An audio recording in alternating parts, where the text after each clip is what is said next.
José Márcio de Almeida, de Belo Horizonte, trabalhador da Casa de Caridade Herdeiros de Jesus, para apresentar seu artigo, cujo título é A Pedagogia Filantrópica de Juan Henrique Pestalozzi e a influência do seu pensamento e método sobre seu discípulo Hippolyte Léon Denisard Rivail, o Allan Kardec.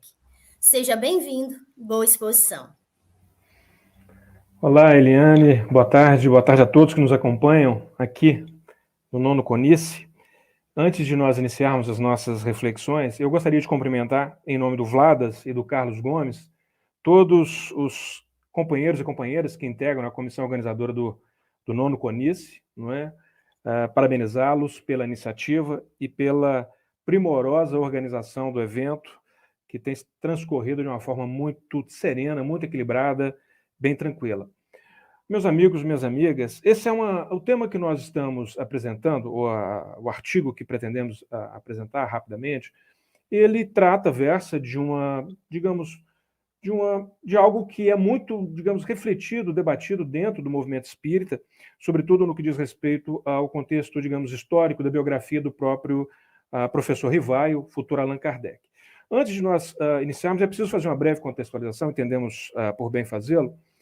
O século de Kardec, o século XIX, ele inicia de uma forma bastante conturbada do ponto de vista político, pós-Revolução Francesa, Napoleão Bonaparte, é um século de grande efervescência intelectual, cultural, política também. Esse século XIX, eu costumo dizer que é um século divisor de águas, quer dizer, herdando toda a herança do iluminismo, enfim, consolidando essa via que iria nos colocar aqui com o pé no século XXI. E quando a gente examina a trajetória de Kardec, sobretudo a experiência que Kardec vai desenvolver com Pestalozzi, nós, corroboramos aquele entendimento de que o método e a influência de Pestalozzi sobre o jovem Rivaio e o futuro Allan Kardec foi bastante destacada, decisiva. No entanto, um fato que chama a atenção desde o início é o de que não restaram elementos, materiais que pudessem, do ponto de vista, da biografia de Pestalozzi, estabelecer um cordão, uma ligação entre a experiência de Kardec, do jovem Rivaio, com o professor Pestalozzi. Recentemente foram publicados 13 volumes, depois mais um 14º volume, com as cartas, a correspondência que Pestalozzi trocou com seus discípulos, com nobres franceses, com políticos, com intelectuais europeus, naquela primeira metade do século XIX. E o interessante destacar e notar é que não há uma só referência, a não ser uma pálida linha, uma linha curtinha, em que Pestalozzi se refere à mãe de Kardec. Não há uma única correspondência, acostada, colacionada nesses 14 volumes, que faça uma referência direta, expressa, ao jovem Rivaio ou ao futuro Allan Kardec. É difícil imaginar que ambos não tenham trocado sequer uma única correspondência em face da vinculação que se estabeleceu entre eles. Os biógrafos de Kardec vão destacar o aspecto de que o jovem Rivaio, ainda, se destacou de forma muito proeminente dentre os discípulos de Pestalozzi, a ponto de chegar a exercer a monitoria, enfim, de substituir o mestre ou alguns dos mestres da equipe de Pestalozzi em algumas circunstâncias e alguns momentos. Então, é interessante destacar esse aspecto, porque nenhuma referência histórica chegou, quando eu digo referência histórica, nesse sentido de uma correspondência que tenha sido trocada entre ambos, sobreviveu. E aí, N outros fatores poderiam ser suscitados, sobretudo a transição pós-desencarne de Kardec, da Sociedade Parisiense de Estudos Espíritas, enfim, do espólio do professor Rivaio, após o seu desencarne, todo aquele momento de grande... Depois vem a Primeira Guerra Mundial, enfim, uma série de outros elementos, exteriores, que vão, talvez, explicar em alguma medida, em alguma parte, o fato de não haver uma única correspondência que pudesse ser, colacionada, ou não tenha sido colacionada nesses 14 volumes de correspondências trocadas de Pestalozzi com seus discípulos ou com intelectuais franceses ou europeus daquele contexto do seu tempo. Esse é um dado interessante. E muitas, digamos, teorias são levantadas, são suscitadas para poder tentar explicar isso, né? Nós encontramos na pesquisadora, inclusive, uma educadora, né, a Dora Encontre, uma companheira do Movimento Espírita de São Paulo, uma pesquisadora da obra de Pestalozzi e também do professor Rivaio, né, de Kardec, e ela vai trazer chamar atenção para esse aspecto, que nós também estamos aqui destacando, ressaltando, né? Não há uma única correspondência que tenha, em tese, sobrevivido. E quais são as razões para isso? Ou qual é a razão, se é que existem mais de uma razão, né?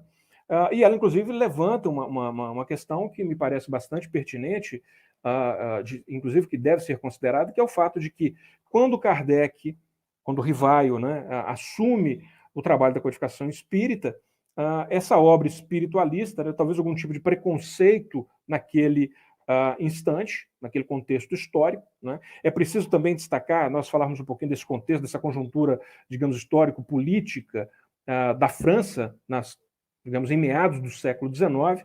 Há uma ruptura, digamos, com a igreja no primeiro momento, no que diz respeito ao sistema de ensino francês, depois é uma retomada, né? A igreja volta a exercer uma preponderância, um destaque muito grande, a ponto de voltar a dar, digamos assim, as diretrizes para o ensino na França, né? Então, em face, talvez, desse segundo momento em que a igreja retoma, digamos assim, as diretrizes do sistema educacional francês, e vai coincidir exatamente com o momento em que o jovem Rivaio, o professor Rivaio, se aproxima da doutrina espírita para exercer o papel de codificador da doutrina, há, digamos assim, essa ruptura. É uma tese que se coloca, então teria sido de forma proposital o fato de não haver colacionado, juntado qualquer correspondência trocada, porque Kardec, nós sabemos, após o advento de O Livro dos Espíritos, da codificação da doutrina espírita, adquire uma, digamos, visibilidade muito grande, né? A doutrina nascente, ela encontra muitos adeptos e vai, de certa forma, chocar-se com os interesses seculares da instituição igreja, e em especial da Igreja Católica, que nós respeitamos, mas que exerceu, digamos assim, um papel de não de caça às bruxas, mas de frente, ou de fazer um contraponto à doutrina nascente de forma veemente, não é? E coube a Kardec, ao professor Rivaio, um espírito de escola, preparado para isso, digamos, defender do ponto de vista das ideias, do ponto de vista da razão, os princípios, os pressupostos básicos que a doutrina espírita, a revelação espírita vem nos apresentar.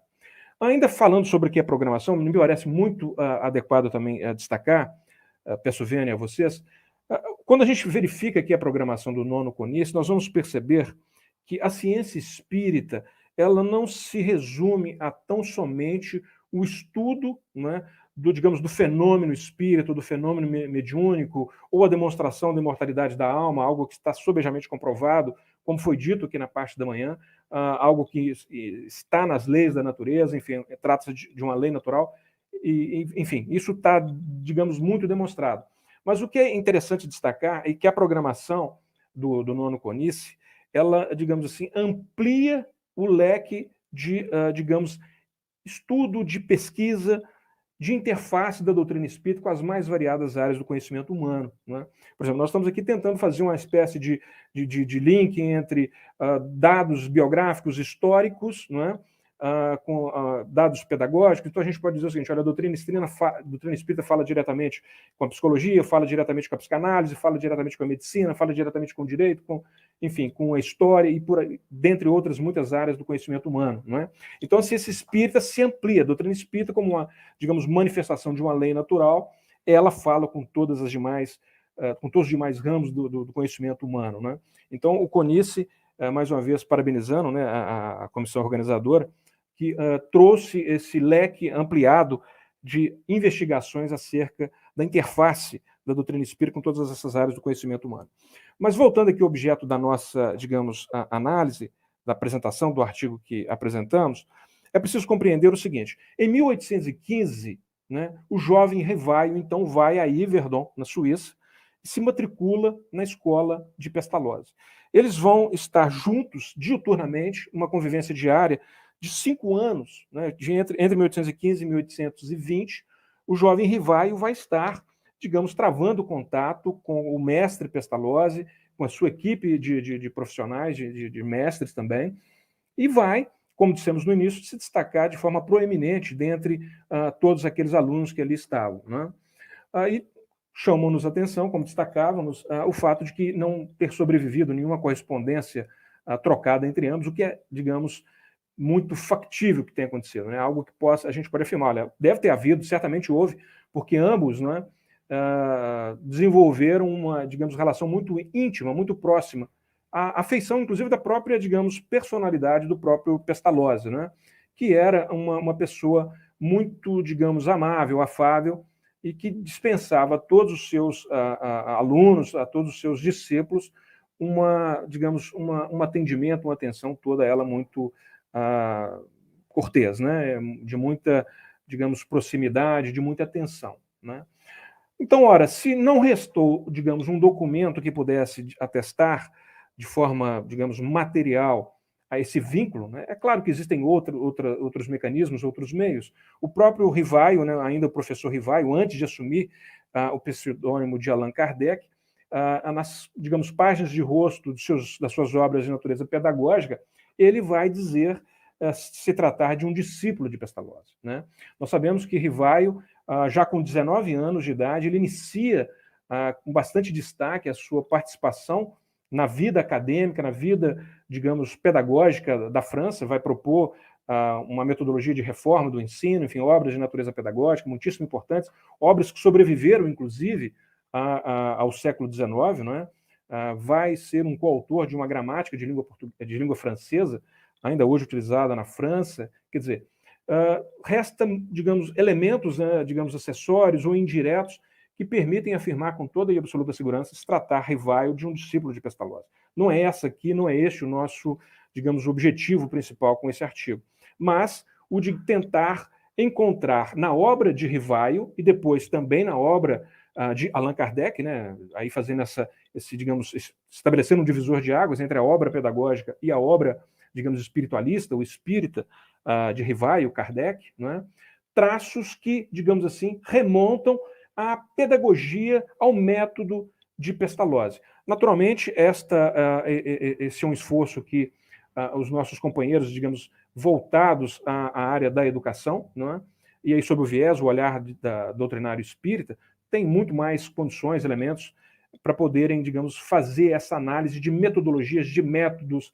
de encontrar aqui traços característicos da pedagogia de Pestalozzi. O que nós estamos propondo e o que nós destacamos, né, com esse artigo foram aqueles aspectos que dizem respeito a, digamos, a metodologia que Rivaio, e agora Kardec, vai, digamos, se valer na, digamos, codificação da doutrina espírita.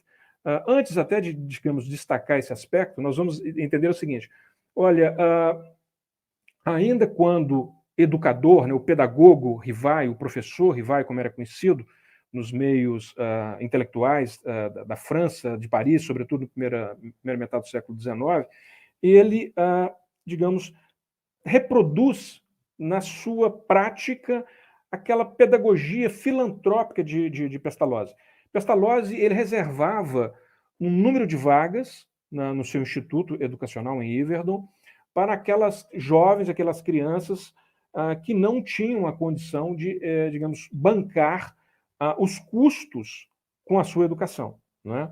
E o interessante é destacar que os recentes biógrafos de Kardec, vão dizer que a mãe de Kardec, né, a Madame Rivaio, ela vai inclusive se desfazer de posses, né, porque a família acaba por herdar algumas posses, para poder custear, inclusive, a educação do jovem Rivaio em Yverdon, quer dizer, abrindo mão da prerrogativa de se valer dessa cota, vamos assim, nos exprimir, de acesso não, digamos, pago, né, gratuito ao Instituto de Yverdon, né? Então, esse é um traço já que estabelece essa vinculação porque, com Kardec, com Rivaio, porque antes de, digamos, iniciar a codificação da doutrina espírita, o professor Rivaio, ele vai, digamos, ministrar cursos, aulas de forma gratuita, não é? Inclusive na sua própria residência. Antes, já havia fundado educandários, enfim, aplicando o método de Pestalozzi, digamos, naquele contexto de Paris, né, ainda na primeira metade do século XIX. Mas então destaca esse aspecto de que ambos tinham uma crença de que a educação seria a forma mais indicada para resolver os graves problemas da humanidade. Né? Então, talvez esse seja, por assim dizer, o principal elo, né, entre os pensamentos de Pestalozzi e Rivaio. A forte convicção, a firme convicção de que seria a educação a resposta mais indicada aos graves problemas da humanidade. Nós vamos encontrar, por exemplo, lá em O Livro dos Espíritos, nas leis morais, em particular na lei de progresso, né, se não me engano, a questão 796 da obra, quando Kardec e os espíritos superiores estão refletindo sobre o caráter progressivo da legislação humana, uma referência a digamos, essa convicção, né? Quando os espíritos perguntam, quando Kardec pergunta aos espíritos se uma sociedade, digamos, mais depravada, ela não precisaria de leis mais severas, né, para fazer frente a esse contexto. E os espíritos, de forma assim, muito adequada, né, só mesmo os espíritos de escola poderiam, digamos assim, se referirem ou responderem a essa temática, essa questão, porque isso é algo que está na pauta do dia, inclusive na nossa sociedade, né, ainda hoje, então contextual. Eles vão dizer a Kardec que só a educação pode, digamos assim, reformar a humanidade. Então, digamos, corroborando com toda esta, digamos, formação prévia, inicial, que o jovem Rivaio transporta atrás e que os espíritos que presidiram a obra de codificação espírita também assim o fizeram. Então, a crença que a educação é a resposta mais indicada para resolver os graves problemas da humanidade é certamente o elo, né, entre o pensamento de Pestalozzi e Rivaio. E nós vamos perceber que tanto um quanto o outro demonstram uma paixão muito grande pela educação. Né? Nós vamos encontrar o Rivaio, ainda o professor Rivaio, dizendo, num discurso que ele vai proferir, referindo-se a si mesmo, que a educação é a obra da sua vida. Né? A educação é a obra da minha vida e todos os meus instantes são empregados em meditar sobre essa matéria. Né? E na codificação espírita, nós vamos encontrar isso de uma forma muito mais destacada ainda, porque com, digamos, um viés de importância muito maior. Porque nós estamos falando de um espírito reencarnado, né, que retorna à vida física para continuar a sua caminhada na senda evolutiva. Então, rumo à perfeição relativa que a humanidade pode, digamos, almejar, aspirar aqui. Subordinada, naturalmente, às leis naturais, às leis imutáveis do Pai. Não é? Então, o que ressalta desta, digamos, reflexão que nós procuramos trazer dentro do artigo? Que não apenas o método pedagógico de Pestalozzi vai ser encontrado dentro da obra do professor Rivaio e também depois do codificador Allan Kardec, não é? Mas, sobretudo, esse viés filantrópico, digamos, de fraternidade cristã, né, de caridade, tal qual nós a devemos entender, não é? Presentes na praxis, né, na prática diária do professor Rivaio, e também depois com o advento já de O Livro dos Espíritos e com, digamos, o início, a divulgação da doutrina espírita. Então, digamos, a possibilidade, a perspectiva de estabelecer esses dois, digamos, vieses, né, ou esses dois vínculos que se amarram, que se conectam, né? O aspecto, digamos, do método, da metodologia, da pedagogia de Pestalozzi, que a gente vai encontrar nas obras do professor Rivaio depois de Kardec, e, sobretudo, a prática, a exemplificação, a vivência, digamos, de uma filantropia que, assim, verdadeiramente suplanta, que sublima a humanidade, enfim, aqueles que estão com, digamos, vinculados a esse mundo ainda de provas e expiações que é o planeta Terra. Então, o artigo versa sobre essas questões, dá um destaque inicial para esse ponto inicial, como dissemos, de não haver essa vinculação, esse dado concreto, essa carta e essas especulações que surgem. E, sobretudo, a gente pensa dentro das obras da codificação espírita, sobretudo em O Livro dos Espíritos e também nas obras do professor Rivaio, elementos que, digamos, corroboram esse entendimento, né, de que a gente vai encontrar tanto nesse primeiro viés, que é o pedagógico, quanto no viés da prática, né, da educação, de como levar, multiplicar esse método, digamos assim, influenciação de Pestalozzi sobre o seu tão destacado discípulo Rivaio e depois Kardec. Nosso tempo termina. Então eu devolvo a palavra para Eliane e agradeço a todos vocês, mais uma vez, pela iniciativa e pelo belo trabalho que está sendo desenvolvido. Um forte abraço a todos.